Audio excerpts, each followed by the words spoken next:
Hello, everyone, and welcome to the Fierceness of the Mother Global Conference, in which we will gather for powerful conversations with both women and men to reveal and restore the ancient feminine ways of knowing.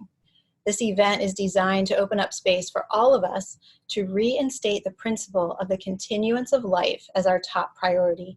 Here you are invited to tune into the guidance from the feminine force of creation and learn how this force can be used to revolutionize and revitalize our world. So today I am so happy to be speaking with VerDarLuz CelestiOwl. Welcome, VerDarLuz. Thank you so much for being a part of this event. Really an honor to be here, Jocelyn. Thank you. Yeah, thank you. And so I'm going to share your bio with everyone here. So after his double lung collapse at the tender age of 17, VerDarLuz committed to seize the day and take the deep dive into life. A traveler to 40 countries, author of 2 books, Codex of the Soul and Aquarius Dawns, and creator of Divine Timing Online School, VerDarLuz uniquely blends systems of self-awareness such as astrology, human design, and shamanic therapies into his holistic life and business coaching practice. He teaches entrepreneurs, families, and couples how to honor and integrate their core patterns and archetypes. VerDarLuz empowers clients by helping them strategize the when and where of life, optimal time mapping, and astrolocality power places, as well as the who, harmonic relating in both love and business. Since 2006, he has translated the occult and complex into a pragmatic language through his down-to-earth and playful speaking style, and in 2018 began his podcast, The Practical Esoteric. VerDarLuz facilitates transformational workshops involving astrology, conscious relating, keynote concerts, dance, and shamanic healing worldwide. And I am so excited to talk with you about your topic today, the visionary caregiver, harnessing the July eclipses and embodying the Great Mother archetype. So, yeah, so on the day that this interview will be airing, that will be July 15th, and the very next day will be July 16th, our second eclipse of the month. So let's begin there. And can you tell us about why are these eclipses so important for us right now? Wow, yeah, I mean, they're really big. You know, eclipses are events that happen twice a year. They're 2 weeks apart from each other, and solar and lunar eclipse. And in astrology, those are the most powerful portals of evolution throughout the year. So we always see that life's direction seems to unfold and shift in where we're being drawn and magnetized. And it's really important because the eclipses open up kind of like a karmic portal. So there's some kinds of energies in our life that are releasing and being shed and let go of. And that's creating the space for new energy to birth through us. So there's kind of an eruption of the new, and that new is part of the unfolding destiny. And then there's also the shedding and the releasing of the old. And so that's why we see a lot of times during eclipses that we have, you know, a shift in relationships, a shift in our career. A lot of us are moving on. It's kind of like all this quaking energy. And on the other side of that is going to be some areas where we're going to start to evolve and watch our destiny unfold. And the people that we're around during the eclipses and the kinds of experiences we're having, they ripple out for a longer period of time. So even the Tibetan Buddhists have a kind of tradition where they speak about how important it is to enhance our meditation and kind of ceremonial practices during the eclipses, and to really be aware that our energy ripples out further and farther and has more of an impact. So it's really important to catch ourselves in our reactivity, as well as, you know, really set more intention and bring more prayer to the surface during these times. I could speak more about the lunar eclipse if you want to. It's going to be really strong. Absolutely. Yeah? That'd be wonderful. Okay. Well, the biggest energy in the sky this year, I mean, collectively, has to do with the planets of Saturn and Pluto together. And they've been battling out and joining forces pretty much all year, really strong this spring and continuing on this year. And so each planet is like a character inside of us, an archetype, a pattern of energy. And Saturn and Pluto and this south node are all together. And what those represent, really, Pluto represents the unconscious forces within us, the shadow realm. It has a lot to do with power. And, you know, the question of appropriate use of power. You know, we can use power to impact the world in a positive way, like with these summits or with transformational coaching and all of these great tools that we have today, shamanic therapies, healing work. That's sort of the high side of Pluto, but we see the shadow side of it in a lot in the media with, you know, dominating kind of language and with our government and, you know, all of that kind of thing. So we see that the shadow, Pluto, of Saturn is coming to the forefront of consciousness now. So the unconscious of Saturn. What is Saturn? Well, Saturn rules the institutions of the world, like the governments, the police force. We've seen a lot around, you know, police brutality, things like that coming up. We're seeing the shadows of that. Institutions like schools and education, which we'll talk more about today. I know, you know, where we see that the individual soul of the child is not being honored. And then we have all of this Pluto violence coming into the schools. And so we see that everything that we've kind of, the agreed upon contracts, which Saturn has to do with, you know, sort of the rules of society, the organizing principles of society are going through a Plutonian transformation. Think of Pluto as like the volcano going off, but it's moving at the speed of a glacier. So it's not like what we're seeing is new, right? I mean, like global warming is not new. It's just that now it's really coming to, we're seeing the effects, you know? And this is something very karmic because the South Node is involved, this lunar eclipse is involved. So we're seeing sort of something that needs to very much be released and let go and discarded and transformed so that we can evolve into, you know, really a higher level of consciousness, and that wherever we've been unconscious, we can't be anymore, you know, and this is playing out in every realm of life. And so, yeah, there's so much to say with this energy. It's very, very strong, but we're going to feel it really strong, you know, the rest of July, and definitely on the day of the eclipse will be the peak energy, the 16th.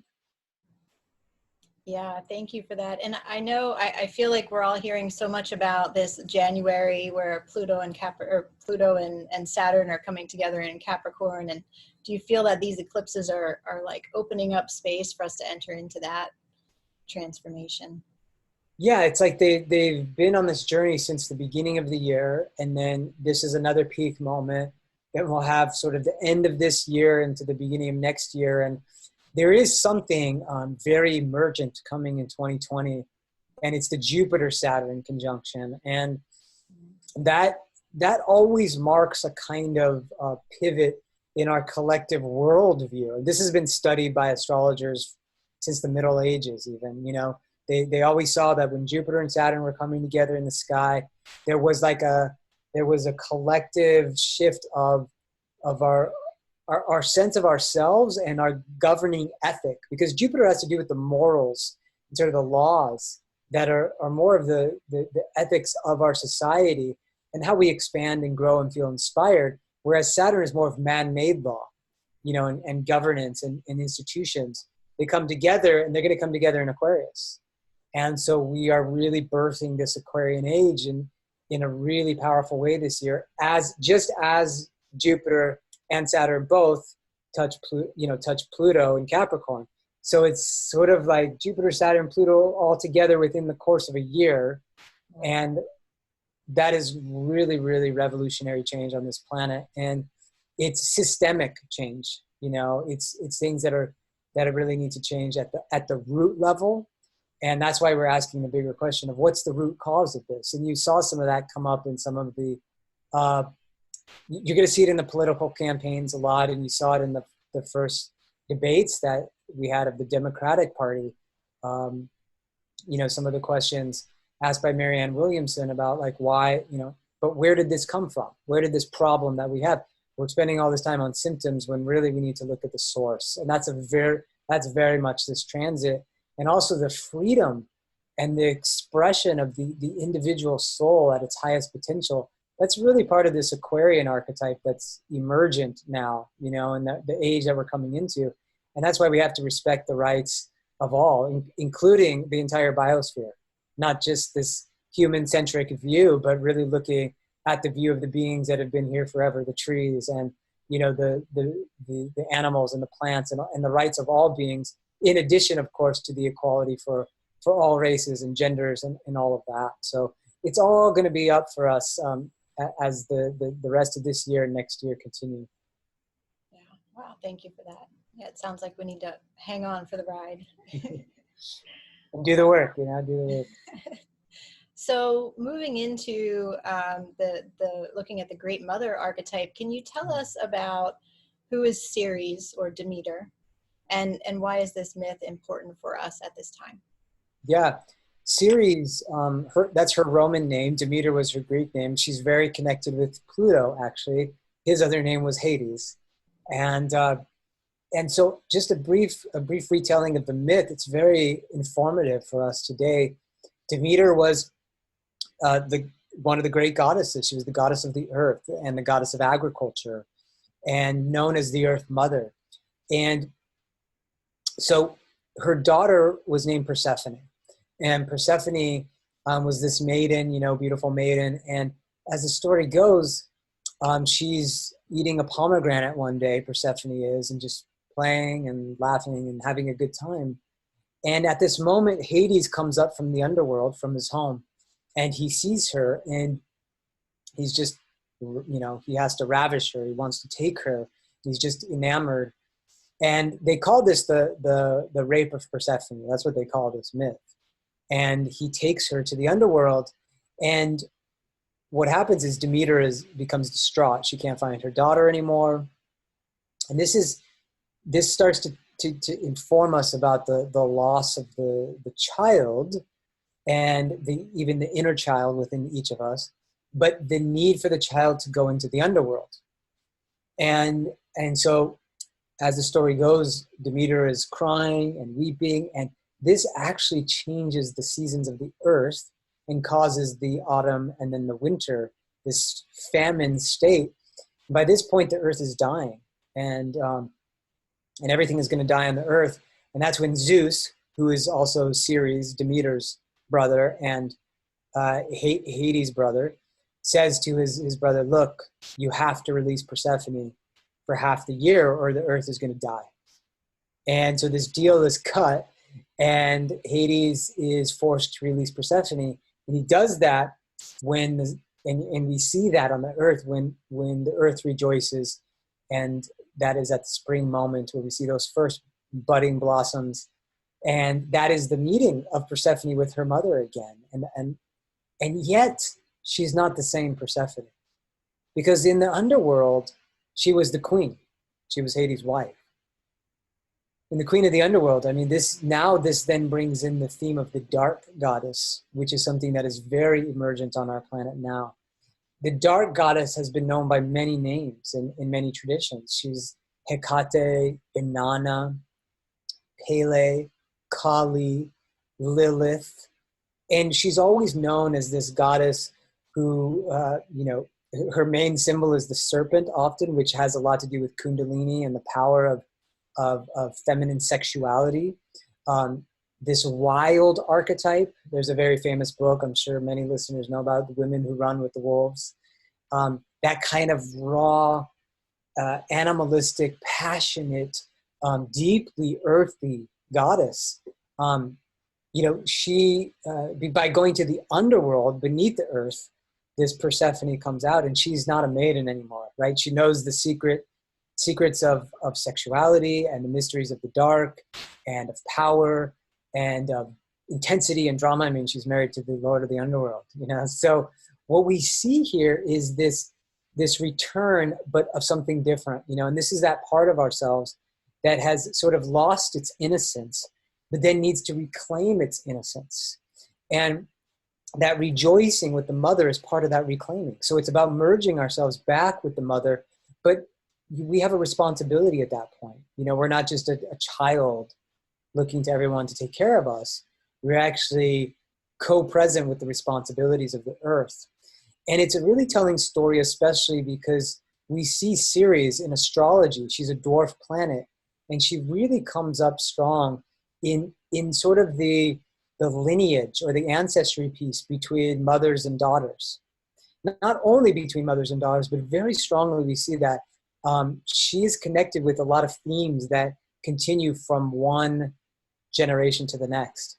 You know, how daughters sort of inherit certain maternal and then, you know, grand maternal patterns. So part of what these eclipses are about right now, because they were in Cancer and Capricorn, Cancer is also the great mother, is that a lot of our healing right now and evolution has to do with going deep into the family line. There's a kind of modality called family constellation work, which can be very powerful for understanding how we unconsciously, again, Pluto realm, unconscious, how we unconsciously hold these ancestral patterns and, you know, storylines and narratives, and they're governing the show without us even being so much aware of it.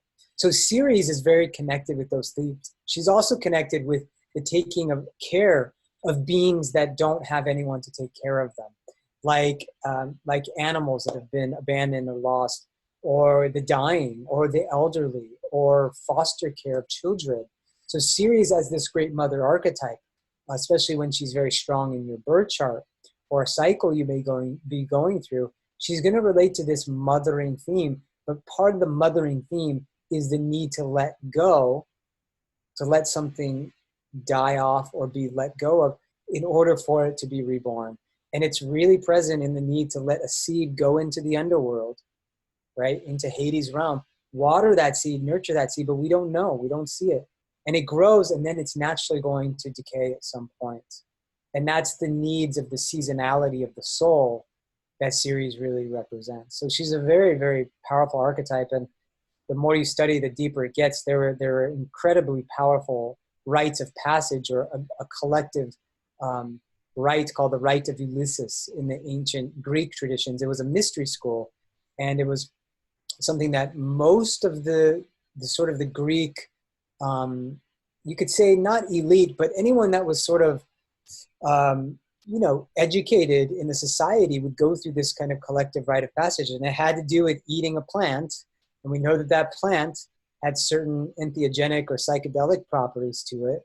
And this was a collective kind of mystery theater that would unfold, and it would tell this very story through drama. And it was a very, very powerful rite that on the other side of that, you were very much connected to the mysteries of the earth. Yeah, I love what you mentioned here about that mother-daughter relationship, and that, you know, we need to let go. And I know you speak a lot about conscious parenting. So could you share with us a bit about how you see conscious parents as being the planetary visionaries of our modern day? Yeah, well, I'm not a parent, but I have the greatest respect for parents, and I love to support parents with coaching. I have 2 nieces and a nephew now, and I feel more and more that responsibility that once we start to have children, they're in our lives, or we're educating them, we feel that it's really up to us as parents and educators to be as conscious as we can with them, because they are going to be carrying the torch. They're going to take care of us when we get older, and they're going to take care of this planet. So the more responsible we can be, of course, the better, but then we can get weighed down by some of that, or overwhelmed by the responsibility there. So we need all the help we can get. Conscious parents are really taking the tools that we've all been cultivating for many, many years, and they're applying that to raising kids in a new way, and with a new vibration behind them. I mean, the kids today they're moving at light speed compared to what we did. And, you know, they need new tools. They need new skill sets. We don't need to memorize things anymore. Maybe we never did, but, you know, we need to learn how to problem solve. We need to work together. We need to learn how to blur these labels and these boundaries, and really learn how to solve the problems of the earth together. So we need kids who are excited to meet each other on these different planes of awareness, and transcend all of these stories of race and gender and all that kind of stuff, and sexuality, and move into what can we do to save this planet.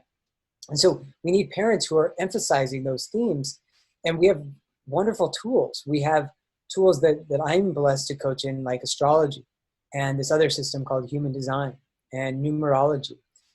These systems, they teach us so much about ourselves. And one of the greatest things a parent can do is start to implement these systems in their own life, for their business, for understanding their spiritual growth, their creative work in the world, and of course their family. So you can see with these tools certain soul contracts that you have between you and your child, certain disciplinary strategies and tactics that can help to cultivate a maturity in your child. You know, you can see the rites of passage that you are going through. Certain ages of life have certain natural planetary rites of passage and cycles, but we also have the rites of passage of our children. And then we can look and see, well, what kinds of experiences, initiations can really support this child at this time? They're already going to go through this, but if we put this lens of the vocabulary of the archetypes to this process, we actually get this kind of laser focus in how to support our children.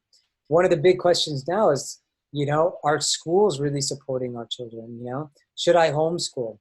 Should we unschool? You know, really talk to the child. What do you want? You know, world schooling, you know, should I go out and travel for a year with my family? You know, maybe that's the most accelerated path for them. Well, the birth chart and these other systems really show how a child is constellated to learn the best, what kinds of environments and curriculum can support them, because it's not the same for every one of us. That standard model is really out the door now, and the children are demanding it, you know, and that's why you see, you know, I mean, the labeling around ADD and ADHD and, you know, all these kinds of things really are really a lack of attunement to the individual souls that are coming in, and also the generational themes, which we can see with the birth chart as well. So we have such incredible tools right now, but we really need to implement them, which means we need an experimental approach and that kind of scientific process of,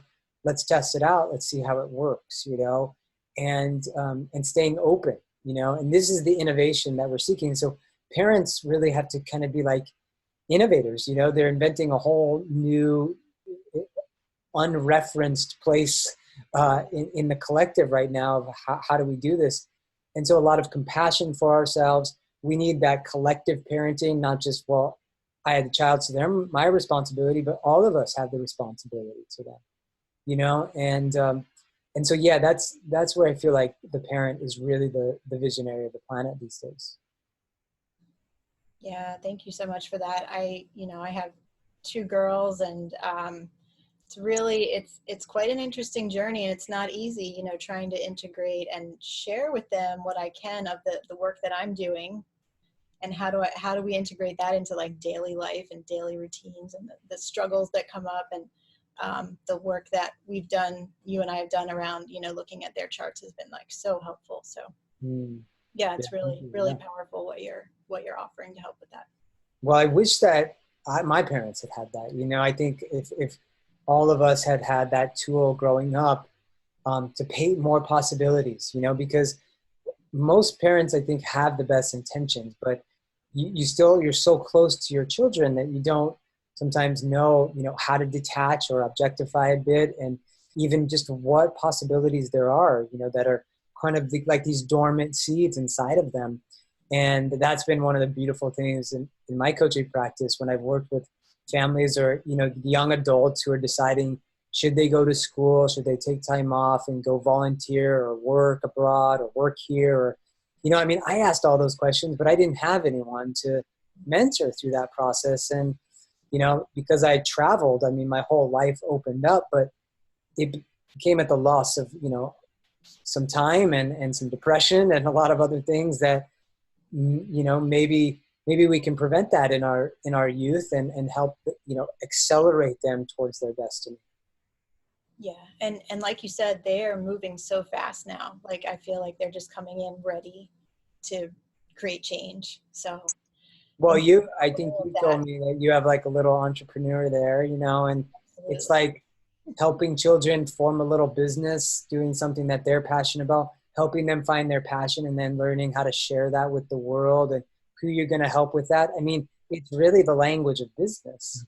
And if we could start to plant those seeds, you know, then we can help them find those areas that they're just really juiced up and lit up to help other people with. And gives them skill sets to be responsible early on in life and still have fun in the process, which is really what all of us want to do if we are coaches or entrepreneurs. You know, we have our own businesses. We're really looking for that work-play balance, and we want our work to really be fulfilling on multiple levels. So let's help our children, you know, enjoy the projects that they're working on. It doesn't feel like, oh God, I got to do this homework. You know, I mean, that's how most of us were raised, and it was just like, for what, you know, like we didn't really care about it. And what if all of our kids were doing something they really cared about? I mean, you see how passionate they are when they play. And if our projects and assignments can be more playful, wow, a lot of energy there, a lot of energy there. Yeah. Yeah. So much potential there. Yeah. Yeah. Well, thank you for this. Yeah. Well, so I also want to ask you about this merger of the mother and the entrepreneur that we're seeing happen. So, you know, more and more, especially in this global online space, right? And so how can we see the rise of the feminine expressed through that? And why is this such an important hybrid kind of coming together right now? Yeah. I mean, I can speak to the fact, you know, being an astrologer for about 13, 14 years, 95, 98% of my clients are women.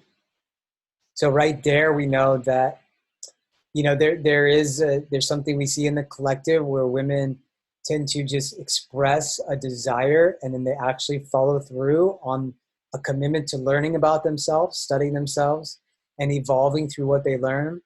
Women grow in community a lot, and they help mature each other. They help support each other, you know, and we see that it's that kind of spirit that is kind of birthing this entrepreneurial energy in a lot of women to follow their passion and to help support others, often in a way that they've suffered themselves, you know. And this is something that I speak a lot to. My second book is about this.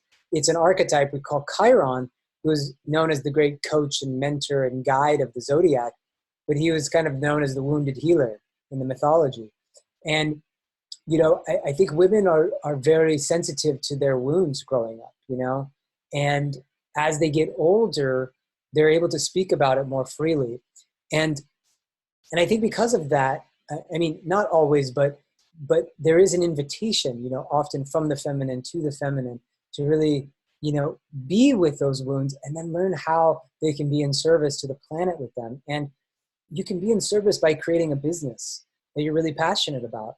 And you often, you know, one of the things when I'm coaching people, one of the first things we talk about is, you know, where have you struggled the most? Where have there's been some suffering or even some stories of victimization, you know, and acknowledging that we, you know, our higher self, part of us gives that to ourselves, you know, we all come with an element that feels like we're separated from our source.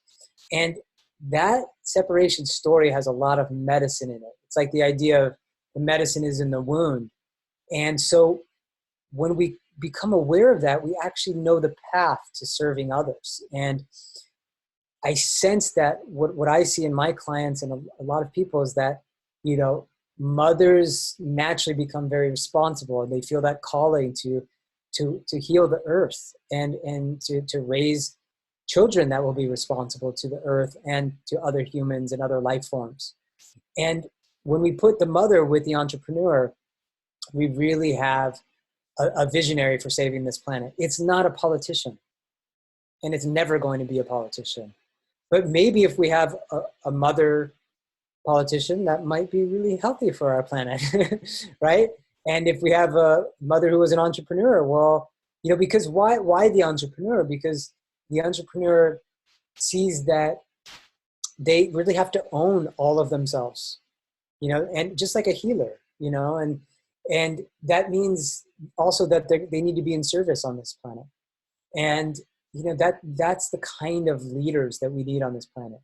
They're doing the work on themselves. They're healing. They're nurturing the next generation. They're seeing the potentials, not only for one generation, but for 2 or 3 or 4, as the ancients said, you know, thinking in terms of 7 generations, that the decision-making process we're having is about that. as an entrepreneur, you don't decide for tomorrow. So there's a similar mindset where you're ambitious, right? And you want success, but that means that you have to be really strategic, and you have to be calculated, and you have to be compassionate. You have to be compassionate with yourself, with a team, if you have a team, and you have to really learn how to think in terms of the benefit for everyone involved. I mean, so to me, this is really the mompreneur that's emergent on this planet.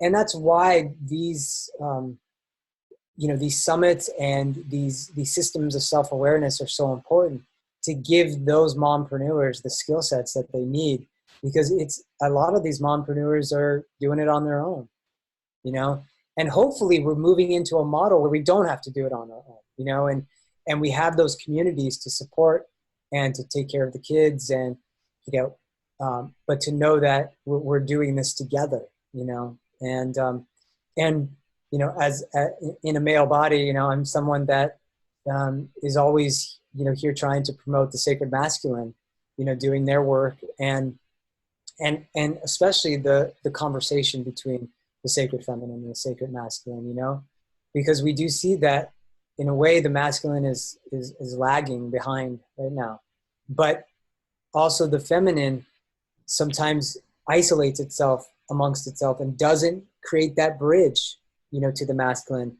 And it is a different experience being in those different bodies, and we need more of those dialogues. And it's not just the body, it's the emotional experience, and I think the masculine is very wounded right now. And so there is a bridging that the mompreneur, the sacred feminine, can do to the sacred masculine right now. And there's a lot of healing that needs to take place in this return to wholeness within ourselves and amongst relationships in our life. Yeah, this is so important. This event is the fierceness of the mother, and the power of the feminine, but it is really about finding that balance again, because the masculine is such an essential part of the feminine. They're a part of each other. So it's really important what you're bringing up here. Yeah. And I mean, I think that's where, something that, I've done a lot of study in and practices with sacred sexuality and conscious intimacy. And when you do that work, it's really like every one of us needs to do that work, because we weren't raised with a model that had any consciousness really built into how we became sexual beings, and when we're looking at sexuality, we're looking at the creative life force, and if we don't heal our sexuality, there's something that is unhealed in our creativity itself, and so we all have wounds there. We all have baggage. We all have stories. And each of us in relationship with each other has to be a healer at this time. We have to really hold space for what is rising and needs to be transmuted. It's an alchemy. Every relationship we're in is a kind of alchemy. So I just really want to inspire people to do that work. And it can be very playful, that work, sacred intimacy. And it just requires a willingness, willingness to be in your heart, connecting the third and the fourth chakras, the will and the heart, to open into love. And then from that place, speak our truth, speak our message, speak from the heart, and connect the fifth chakra. And so I think that's one of the greatest healings on our planet right now, is that conscious intimacy work as well. And then how do we educate our children in that way? How do we set the example? We open up conversations that none of us even thought to have when we were growing up, and now we need to have those conversations. So, yeah. Yeah, we could go on a whole other conversation about this, I think. So, but yeah, thank you for bringing all of that up. So important right now. So I have one more question for you, and I know you've talked about this a little bit, but can you tell us more about how these systems of self-awareness, like astrology and human design, can really help us in the role of the conscious parent, and in evolving education itself to really assist and support our young people?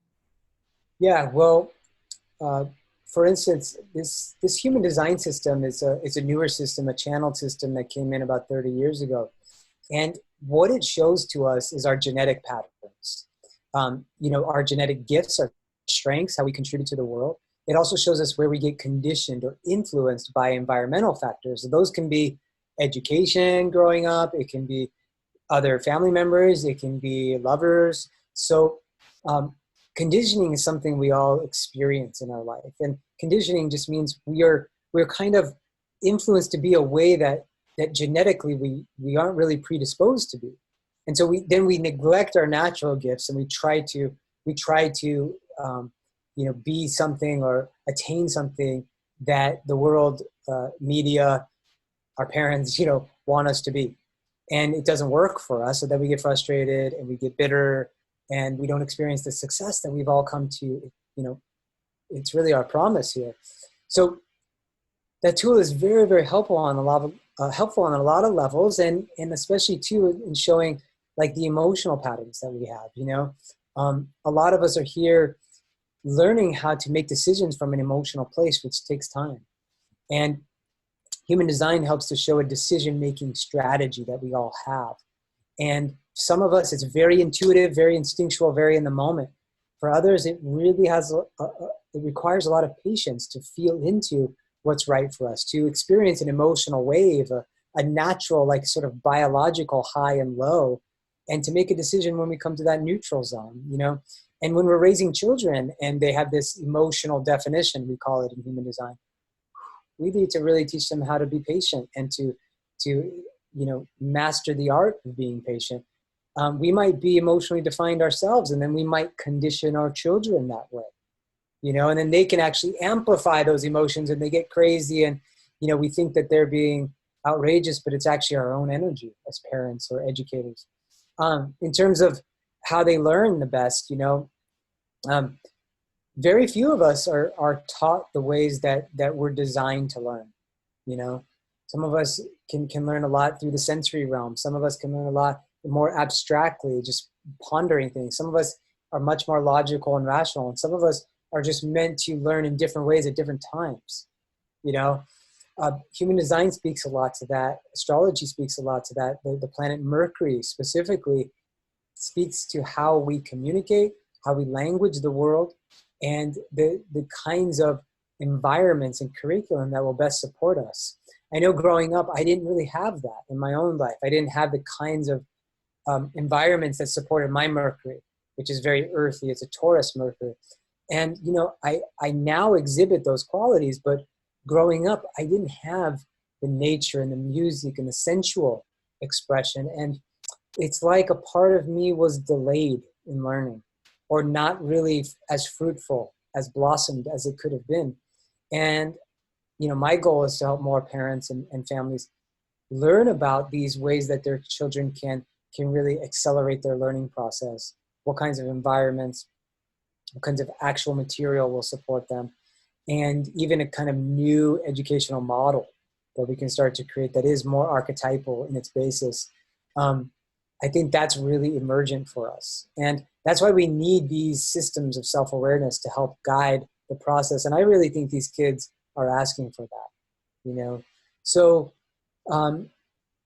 taking an experimental approach and implementing these with, some homeschooling ideas, some educational ideas in the classroom, after school care, working within the family, of course, that's some of the possibilities here. Yeah, wonderful. Thank you so much for all that you have shared here. This has been very informative, very, very wonderful. So, and I know you're offering a free gift to our event audience, which is that 3 people will be chosen to receive a free strategy session with you. So can you say a few more words about that strategy session and what they'll receive? Sure, yeah. The strategy session is called Unleash Your Genius. And, my work is, as a life and business coach, implementing these sacred tools, these systems, astrology, human design, and numerology. We bring those together to help you unfold a business or a life path, a passion that feels like you're really living on purpose. And also, I coach families, as we've been talking about, and helping to upgrade the family and evolve the family. The Unleash Your Genius session is to help you get clarity on where you're growing into in the next year of your life, and any challenges that you might have in achieving the goals and the ambitions that you might have. And then I see if I can offer you any references or insights during that session. And if we're meant to work deeper together, then we'll talk more about that. So it's a clarity session, and it helps you understand really what's calling you at this time. Okay, fantastic. And so everybody who's watching this, I really encourage you to go ahead and look right below this video screen, and you'll see the link there to fill out a form and submit. And hopefully you'll be one of those 3 lucky people who are chosen. So thank you so much, VerDarLuz, for being a part of this event. It's been really wonderful talking with you today. Thank you so much. Yeah, Jocelyn, I really commend you for putting this together. And it's so important right now that we really are connected to the mother in all of her archetypes and forms, and just really acknowledging you for stepping up and helping to bring all these teachers and educators together, and this audience together to help in this sacred work right now. Yeah, thank you so much. Namaste, thank you.